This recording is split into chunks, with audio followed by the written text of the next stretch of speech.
Hi, welcome back. So in Year 8 this week, we've been continuing our topic on me and my world, and we were looking at how we see the world around us, and we were looking at the issue of fake news.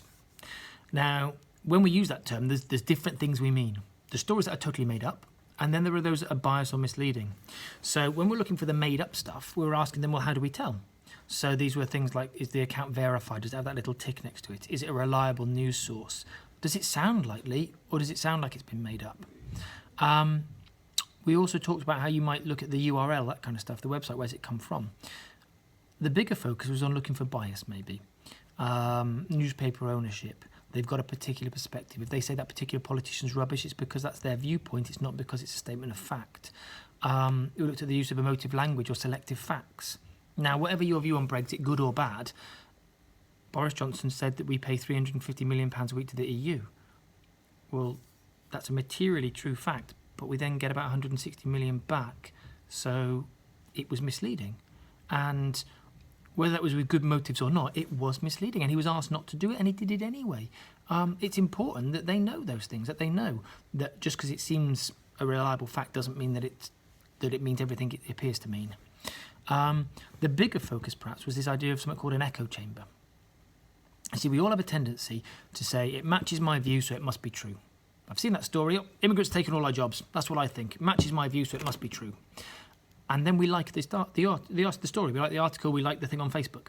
What that then does is it curates your feed. So it shows you the things that it thinks you like. So if I like those articles, I'm going to see more of those articles. What it then means is I'm not going to see things that counter my view. So I'm never seeing anything that disagrees with me. I'm just seeing more and more things that say, see, I knew it, I'm right. Because I'm getting more and more things telling me that I'm right. And that works regardless of your ideology. It's important they know that, so they can realise that the things that they're reading and acquiring aren't always as reliable as they might first appear. We also looked at the idea of political influence, and we didn't do this with all groups. This is a bit of a tougher idea, but this idea that countries don't wage war now with guns and tanks. It's with people in a basement and a computer.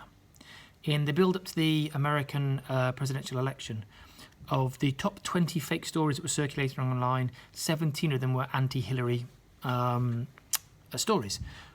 So if I'm getting my news from social media and 17 of the top 20 stories that I'm seeing out there are anti-Clinton and saying that she's been found guilty of selling guns and whatever else, that's informing my view and I'm voting accordingly.